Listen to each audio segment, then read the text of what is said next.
Howdy, howdy, howdy, Zachariah Scott here with another quick Source Filmmaker tutorial. Today we're going to be looking at my Star Wars hangar. And basically what I'm going to be doing is stripping out all the lights and relighting it from scratch so that you can kind of get an idea of my process. Granted, I'm not actually going to strip out the lights. I'm just going to turn them off because that's a lot easier to do. But we're going to nonetheless get rid of all of them and put in new ones. So let's go. Let's just dive right in. So I've already grouped off most of my lights here. So I've got them in lights and ping, they're gone. They're not actually gone because I'm going to be in lights again. So what I'm going to do is actually drop them in another group, turn that off and turn that on.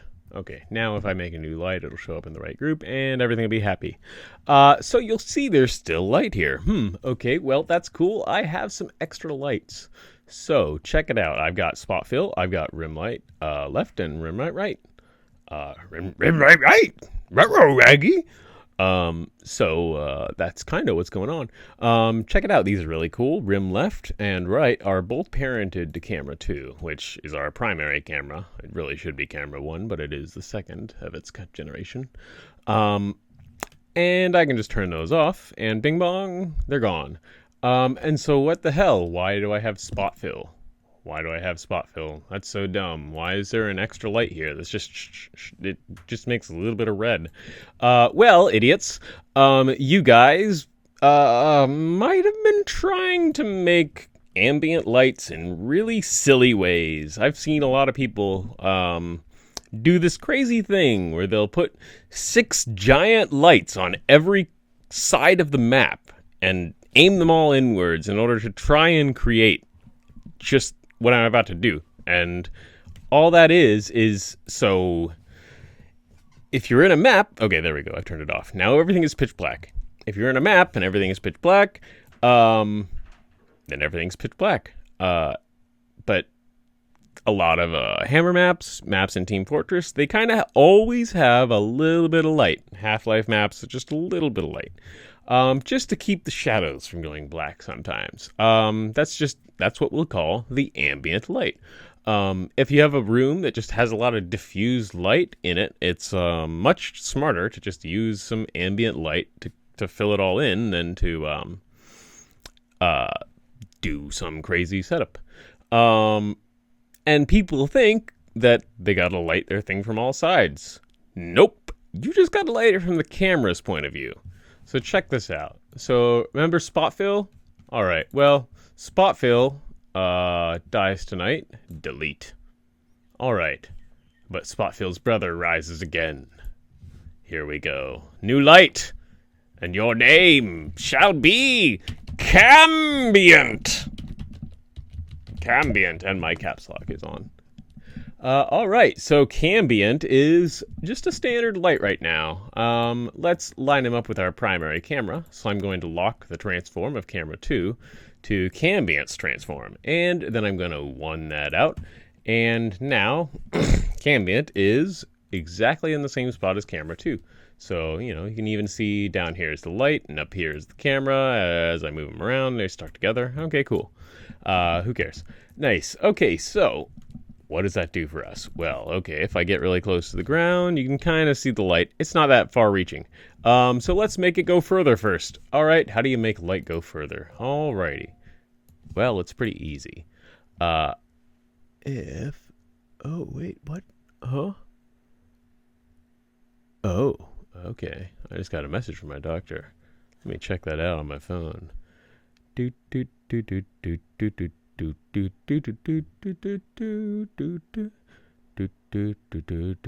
It's kind of urgent, so I'm sorry to keep you waiting. And it's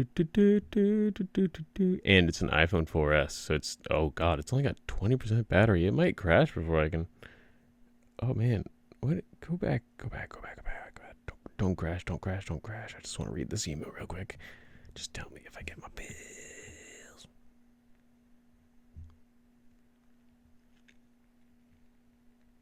Awesome. Looks like they are being very responsive. Sometimes things work out. Okay, so we've got Cambient. I should probably go back and cut that whole chunk out, but I bet I'll forget to. We've got Cambient. That's our ambient camera light. That's our just ambient everywhere light. It doesn't need shadows. Who cares? Get rid of shadows. Disable them. Right click it and go to disable shadows. Intensity, I'm going to leave it where it is for now. Because first we want it to reach real far. So set the max distance. Well, let's see how far it goes normally. Just ramp the max distance up and also ramp the far Z up. The difference there is that your maximum distance is your maximum distance, whereas your far Z is basically a kind of blend out towards your maximum distance. So depending on how long that distance is, that changes how wide the blend area is, etc., etc. That's where we get into all these things like constant attenuation, linear attenuation, and all of that sort of thing. But so what we've determined is this light doesn't go far enough. So I'm going to make it, instead of 3,000, I'm going to make it 6,000.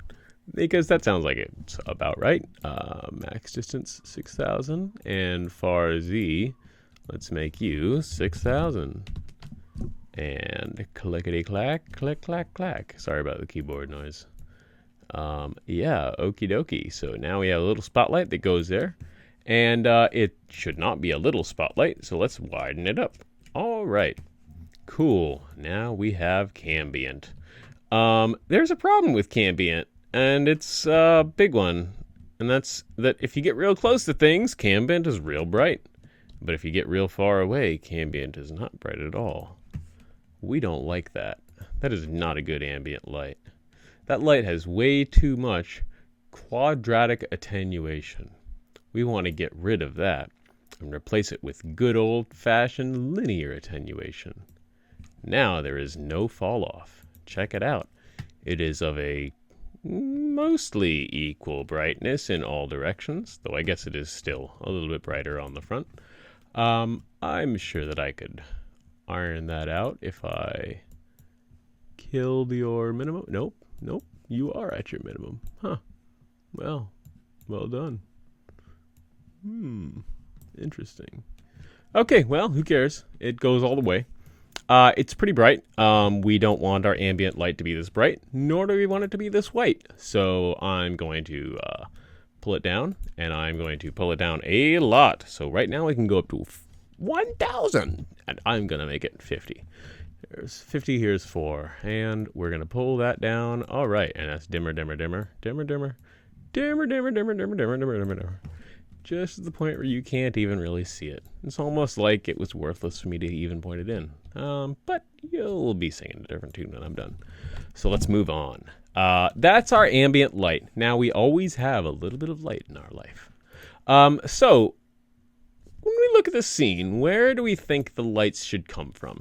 And I'm very annoyed because these used to be nice and glowing white, and I just overwrote them earlier today, so I'll have to go back in and fix them again. And I got this stupid floating hall walkway piece. But anyway, we're going to look at a little bit of these lights here, and where do you think the light's going to come from? I think the light's going to come from outer space, because that's probably where the sun is or something, I don't know. Maybe if I just put a big light on that planet out there, we'll have the idea that it's kind of reflecting off of it. Ooh, that's a nice idea, actually. Let's try that, since it would be radically different from my other version.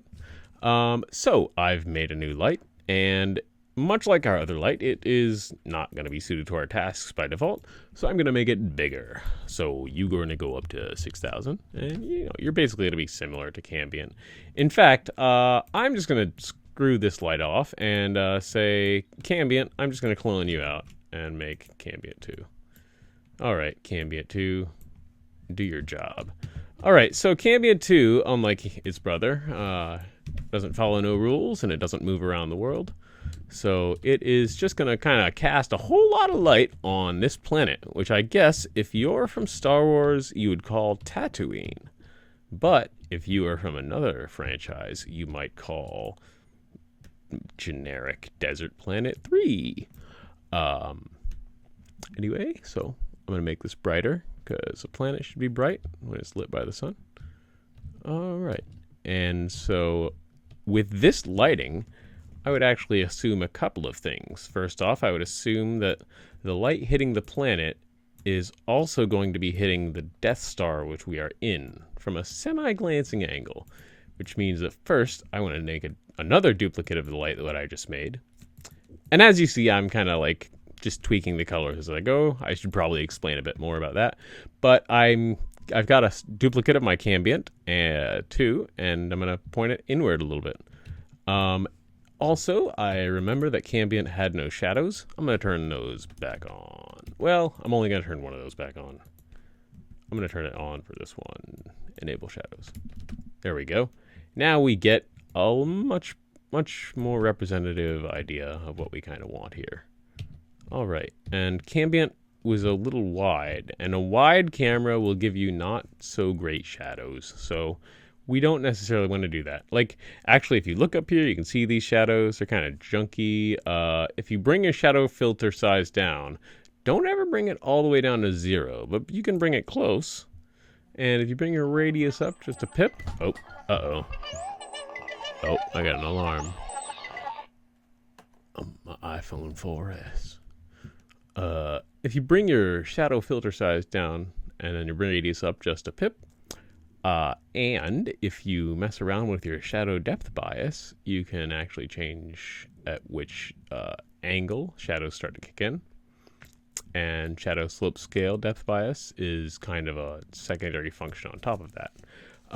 So I've got my light, which we are pretending is reflecting off of this planet. And that planet's a little redder, so if the light is such, then the light should be a little bit redder. And let's finish it off with the big light coming out from the planet itself, which is really reflecting, which is going to be more like this. So if I put this light on the planet and shine it inwards, man, I bet at the end of this day, this scene is going to look like crap, but I'm going to do it. I'm going to do it. Yeah. I'll just have to do a color matching pass later. Cool. So we have those lights and we're going to put in some more. So that's basically how the outside lights the inside. And we're going to take a look around the room and kind of see. Actually, that's a much nicer shadow pattern than the one I had it before. It really does just come down to the tint of that light that makes it unappealing. And not even really that unappealing. So let's grab Cambient 2 again, actually. Because I see that what I can do here is drag this guy down and pull this guy up and get another more appealing looking sort of deal. Interesting. And if I do the same on the other side, let me turn the camera so that I can actually see what I'm doing. If I do the same on the other side with Cambient 4,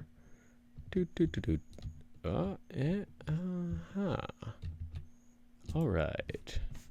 Now we have a big striking like line coming through our scene. That's cool. All right, cool. I'm digging this already. I feel better. All right, so that's nice. Let's get some roof lights because the roof should cast lights. So we're actually going to make a new light this time again. So this new light is here and it's called Light 8, but I'm going to rename it to the roof. The roof. Yeah. So the roof is going to have some important properties here. I don't think any of them really matter in the long term, but in the short term, they help us a lot. So I'm going to enable the light frustum so that I can easily see where the light is coming from and where it begins and ends, because that's going to be important. So as you can see in my top viewport, I am navigating the light for the roof around. And just to kind of start things off, I'm going to disable shadows because that'll make it easier for me to bug test this so that it's not hitting shadows on the roof. I'm going to make this really bright. I'm going to make this really bright. And I'm going to make this really green. How about just a little less red and blue? Cool. That's kind of greenish. Whatever, who cares? Less bright. Cool. So we got that light and it's casting light down. but it doesn't reach very far at all. It doesn't do a very good job of lighting our whole room. And as another problem here, as you see, as I widen the camera out, what's going to start happening is that your shadows are going to start getting worse and worse looking, especially when you're on a scene that is huge like this one, because this scene is quite large. It is a Imperial space hangar meant to house hundreds of stormtroopers. So we want to take advantage of a couple features in Source Filmmaker. So we have max distance, which I've already been through, as you might imagine. We want to turn that up. We have far Z, as you might imagine. We want to turn that up. That helps greatly, but we're still kind of in the lurch. So let's pull the camera back up a bit. I mean, not the camera, the light. And we're going to pull it up, pull it up, pull it up, pull it up, pull it up, pull it up, and pull it up. And good. Cool. So now it's kind of at a point where it lights our whole area. It looks like crap, and if I turned on shadows, you would see that it is blocked out by a lot of stuff here. So that's a problem. Let's fix that. So this is where the brother to max distance, min distance, comes in. So let's see. Let's make sure min distance has some power, because as you can see, it starts out only being able to reach 300 units. Let's make this 4,000. You can beat out your brother, but we won't make you. So I'm going to keep dragging the min distance down until I see my camera frustum. And now the light is shining just inside the room. So we get a much more evenly lit room that's kind of lit from the entire width of the ceiling instead of just a singular point. And so I'm going to tweak a couple more things here, get the shadows looking better. I'm going to get the depth bias up. Since this is a somewhat diffuse light, I'm going to increase the radius a little bit.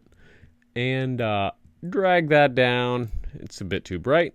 The green thing was just for giggles. Properly, this light should probably be a bluish white or something. I'm going to make it like something like that. It's not the best, but it's not the worst. Cool. So we have our roof light, and our roof light looks like this, and it looks like that. So I'm going to turn that off, whoops, wrong thing. I'm going to turn the frustums off, so I no longer have to look at them, and it's gone. And we now need to make the complement to this light, which is the bounce, because this room would have a very bouncy floor. It's like super shiny. Since this is the bounce for the roof, it is appropriate to grab the light that I used for the roof and make a duplicate of it. So I'm just going to paste that guy down and fly it around. So since the roof is up above us, the floor should be down below us. And if I luck out, I can just kind of not even really change too many things except brightness. I'm just going to kind of push it up there till it's in the room. Up a little bit. Up, yeah, close. A fun trick. We don't really want this to be quite as powerful, so I'm going to bring the linear attenuation down. We don't really want the light to reach quite as far, so I'm going to bring the far Z down. And as you can see, it doesn't really hit the roof as much anymore. We could actually use it if this light was brighter at the ground. So I'm going to bring the quadratic attenuation up. And I think it's a little bright. Well, yeah, it's a little bright. Its brother is a little bright too. The roof, yeah. A little hot there. All right, cool. So this is a scene. And as you can see, we kind of have our things going on here. So nice. Oh, what's that say? Uh-oh. Okay, cool. So let's start detailing this. We've really only added a couple of lights in here. Our space lights, which I'm going to categorize all you guys as. Whoops. We've got our space lights, we've got our roof lights, we've got our bounce. We need a couple more things. We need our kind of corner lights that emphasize these side areas. So I'm going to add a new light. And this new light is going to be called Facade 1. Facade because it is fake.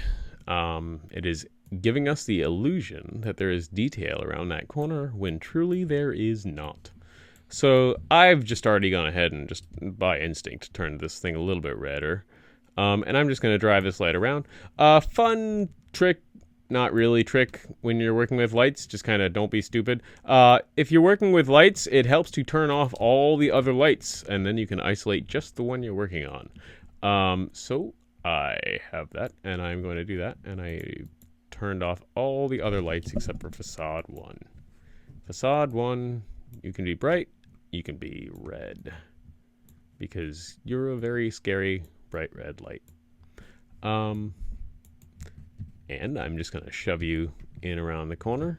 I'm going to make a good use of the fact that you cast shadows and this truss element, and just kind of project as far as I can. A nice, good shadow. Just right out there, and right out there. Cool. That's pretty nice. It's a little muted. It's nice. It's on under. It's nice. Let's do the same thing for the other side. So I'm just going to dupe off the light that I made, drag him over, and stick him behind the other corner. Get behind you and drive you around to the other side, where you can continue casting more shadows as you go. And I'm going to angle you so that a little more of the light falls on the roof if I can, because that's just more visually appealing. Though I guess we shouldn't have the light fall upon the planet. That would be a bit ridiculous. It kind of breaks the illusion that the planet's not a million miles away, but actually 10 feet away. Cool. So if I turn my lights back on, whoa, okay, cool. So now we get a little bit of color, we get a little bit of definition. I still think this planet light's a little bit off, and maybe orange it up a bit. But we've kind of lit it neatly. So let's see how far we can take it. Ambient 1, what the hell are you? Yeah, you light the planet. Cool, you're fine. Ambient 2, you're that guy. You, I want to be more orange. So, orange, you just gonna love it this way. Because you are just orangey, orange, orange, orange. And I'm just cranking up the linear attenuation and the intensity just to brighten the heck out of it. And what I'm going to do is, instead of bothering to redo all of that again, I'm just going to copy everything except for the transform on that light that I'm working on. Copy. And I'm going to paste it onto its counterpart light, which lights up the other wall. So, paste samples, and boom. Oh, that is way orange. I knew this was going to look bad. Oh, that looks like crap. That looks so bad. I'm unhappy now. Here we go. Well, no. Nope. Can't polish a turd. Let's see. Let's make that a little less orange. Let's blue it up. Blue is a lot better for this look. Blue, blue, blue. And blue, blue. Enter. Let's copy those samples and kind of just do the same thing again, but just change our colors. Copy samples, and we got Ambient 4. And we're going to make sure not to copy it onto the transform, but just paste it on, and there we go. Now all of our settings are copied, and yeah, it's a less crazy. It doesn't have so much of a reflection of the planet, but it looks not so crap. The roof is a bit crap. It's not my happiest of lights. It could be better. Really, it could, truly. So I'm going to try and do that. So I am going to right-click and do Center Pivot and View. And I'm going to grab this little doo-doo handle on the end here, on the nipple. Because if you look at it, it's like a boob, and then there's a little nipple. So I'm going to grab the nipple, and I'm going to hold down Shift, and that's going to place my little yellow thingy right on the ground wherever I'm looking. Which is important because that's where my light is going to be pivoting from. Now, this is my light here, so I've got the roof light, and I'm going to move it a bit closer to my camera. And the reason I'm doing that is because where it was, you can see how it's kind of just not hitting this AT at a good angle. So I'm just going to bring it forward and lay it down. And I'm going to give it a little bit of a tilt so it has a bit of angularity. Well, no, not that much tilt. Pull it forward. And instead of a tilt, actually, I'm going to give it a bit of the old FOV widening. And we are... Oh, nope, not that far. Go back. Just a little bit. There we go. Whatever. There's the light. Cool. All right. So that also probably means we should get our roof bounce up a bit, which is the roof 2. Electric Boogaloo.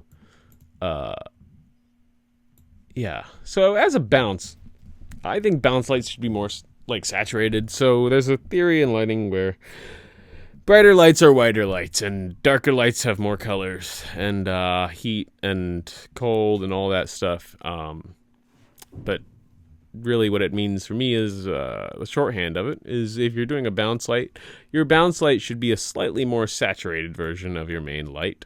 And if your bounce light is near another object, you should include a little more of that color. So since I've got a little more red in here, I'm going to mix my blue in with my red. So I'm going to bring the red up almost purple, not quite, just a little bit. Cool. I'm going to dim you down, bring your radius up, make far Z just a little bit more.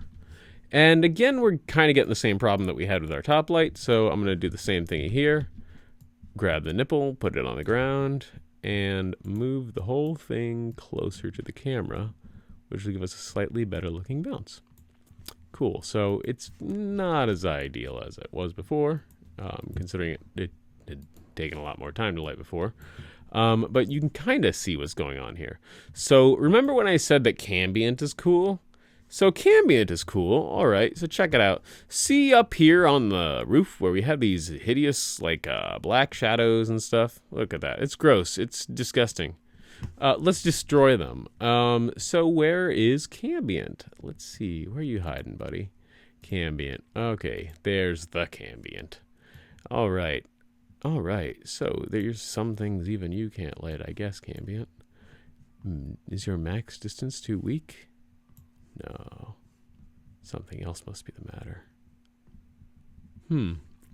Well, that's weird. I'm wondering why it's not lighting the roof there. What is actually lighting the roof there, if anything at all? I'm not certain. Well, it's something in there. It's not that. It's not that. Oh, it is this. Whatever the heck this is. Yeah, a bit rambly. Oh, it's from space. There we go. It's from space. When in doubt, it's probably from space, of course. Of course it is. All right, so let's bring that down. And cool. So Cambient. All right, so by bringing up Cambient, we can fill in our dark shadows so that they just fade away. So dark shadows. No shadows. Well, dim shadows. Dark shadows. Dim shadows. But we don't want to do that. Let's do better. Let's make these shadows blue. All right, so I'm going to drag the red down. I'm going to drag the green down. All right, now our shadows are a little bit blue. Doesn't that look cooler? Doesn't that look just, I mean, it looks colder. Looks cooler. I'm going to bring the intensity way down. But you know what? As I bring the intensity down, I'm going to bring the saturation up by making it bluer and bluer and bluer. And we get these dark blue shadows, which give us a totally new look. As I kind of look around here, Cambient is really letting us do some cool things. And because it's locked to the camera, I don't really need to fudge with it at all. It's always kind of pointed where my camera's pointed to. And it fills in our shadows very nicely. I can do other cool things. Let's see. Let's make it reddish orange, you know, kind of like the planet, which will clash well with the blue. So there's the planet and there's our wall. So Cambient, let's make you reddish orangey. Orangey reddish. All right, so that's an orangey Cambient, and it's subtle, but it does a little bit to make things more realistic. So, you know, just the difference again with and without, you know, it's very light, but it fills your shadows in. I'm gonna actually bring it up a little bit more. Cool. Still, the oranginess of this is worse than the original, but whatever. So rim lights. We have rim left, rim right. Let's make new rim lights. So new lights. I'm gonna make a new light, and this new light is gonna be named, rename, new rim, right. And I am going to lock you to a lock. Yeah, I'm just gonna lock it at Cambient because I'm lazy. Because I know Cambient's already locked to my camera, and this I was just gonna lock to my camera too. So, there we go. New rim right. Okay, new rim right. All right, so let's do the things we want to do first. Let's turn the intensity and the max distance and the far distance up, because this light's gonna be big. It's going to be a rim light for the entire scene. It's a good point to mention, however far we into this tutorial, that I'm teaching you guys how to light for an entire wide scene, not just a single shot, so that you can kind of work with a base here. But anyway, I have my new rim right. I have my new rim right, and it is pretty cool. And I am just going to keep pushing it out here, make the linear attention a bit bigger. All right, that's a bright rim right. I'm gonna bring that rim right into the space and face it back, point it at our dudes in the town, and they'll be all happy. So if I move this over, we will get that rimming effect, unless something is amiss with the distance here. So let's make sure that we have enough range on that. So let's give it a 8,000. And let's give the far Z a similar 8,000, just so they match. Ooh, 8,000, 8,000. All right. Rim right. All right, rim right. Cool. So now you can see I have my rim right, and it even casts some shadows on the ground, which I may or may not want. I'm not sure. I'm going to leave it for now. Shadows can be cool sometimes, but this is too white for my rim right. Also, it doesn't quite, well, I wanted to make sure it hits the entire scene too, so I maybe should just turn off all these other lights real quick. Yeah, that'd be a smart idea. Yep, let's turn you guys off. All right, now we have my new rim right. There you go. Now we can just easily see what's being rimmed by this light. And it is that. So I'm trying not to cast much light on this wall over here, because that's not the right wall. That is the left wall. Or is it the other way around? Anyway, I'm going to do the other side now. So I'm going to duplicate that light. I'm going to paste it out. So pasty, pasty, paste. And I'm going to move this rim light over. Bonk, bonk, bonk, bonk. All right. And aim it back, and now we are rimmed on the other side. So let's give this a bit more directionality, pull it back, pull it back, pull it back, pull it back. Actually going to use it to rim even the planet just a little bit in the background there. This rim light is going to be a lot less bright, and since it is rimming the planet, I will maybe make it slightly redder too. Just a little bit of orange. Okay, cool. So then, now when we turn our lights back on, ba-bong, that's looking nice. That's actually looking kind of natural. Not perfect, but kind of reflected. Yeah, I can dig it. All right, so our new rim right and new rim left. And I'm just gonna not even bother naming this because I'm lazy. Sorry, it's been a while. I'm off my game on tutorials. But I'm just going to take those and copy them onto the camera, and ba-boom. Whoops. Ba-boom. Cool. So now, wherever I point the camera, my rim rights are sure to follow. There is a problem, however, because not every area has enough room to light through. So in many cases, you might want to take your rim lights and turn off shadows on them. Like It might sound counterintuitive to have like light coming through the walls, but it generally might look better. I find that it's kind of just up to you, but in my experience, if you got to go with one or the other, I'd go with no shadows. And where's New Rim Right 2? So I've turned off shadows, and as you can see, that barely really affected how our rims look in our main shot. But if we turn the camera around, we're getting a lot more of that rimming over here. It's also pointing out how dark and dim that area is. If we pull the camera back a whole lot, you can see that it's not actually that bad. It's a little bit sickly looking. I mean, that's Cambient for you. Really, Cambient should be blue. Cambient. Back and forth with you, back and forth. Cambient, okay. Cambient's a lot more just steel, cold blue. Yeah, that looks imperial. That looks proper. Cool. I mean, it's not really that different from where I started. It's got a nicer kind of line there. I can add some more facade, so I'm going to copy facade, paste them out. And since this is a lesser facade, a facade of mediocre importance, I might decide to turn off shadows if I need to. But I don't actually think I need to for now. So this facade I'm going to make be the primary one, because what it's going to do is light up my entire back wall. And then when I put in the counterpart facade on the other side, it is going to just light up a little bit of the side. So this is the one that gets shadows, and the other one probably will not. So pull that back and brighten that up. Oh, yeah. That's a bit hot.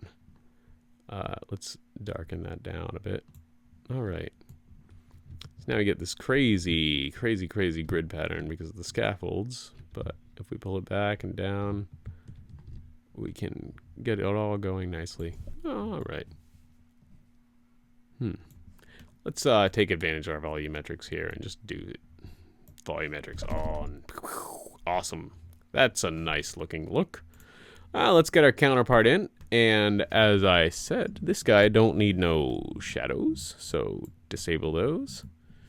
And I'm going to pull you back and push you around and pummel you until you're in the ground. All right, let's see. Ding dong, ding dong. Here we go. Okay, cool. Wait, what? Facade. Okay, facade. And I pull that light all the way around, bring it to the corner here. And it is just going to cast a little bit of light here. I'm going to turn volumetrics on this one too, just to get the foggy look. Oh, whoops. Go back, go back. Go back. Okay, yeah, volumetrics are on. And just to confirm that, I will turn them way up and way down. Cool. So now let's see what happens once we turn on the rest of our lights again. And, that's not looking bad. I'd say that's starting to look kind of respectable.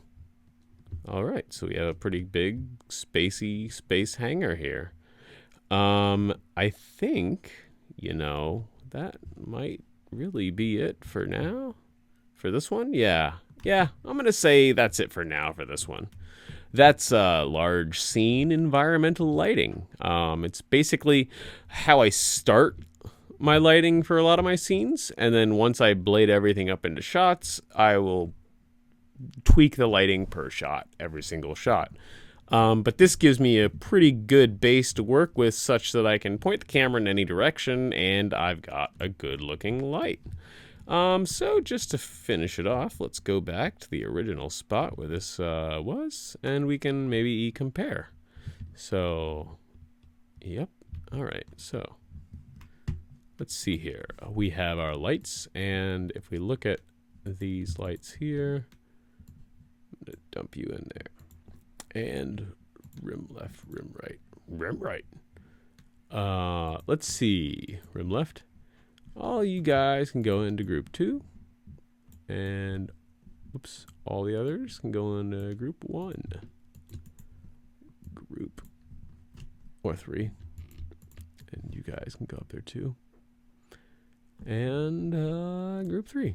Okay, cool. So there goes everything we did. And that's where we were at.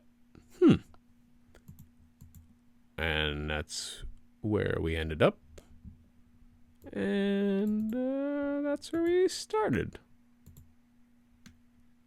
Oops, I turned off all the lights. Okay, cool.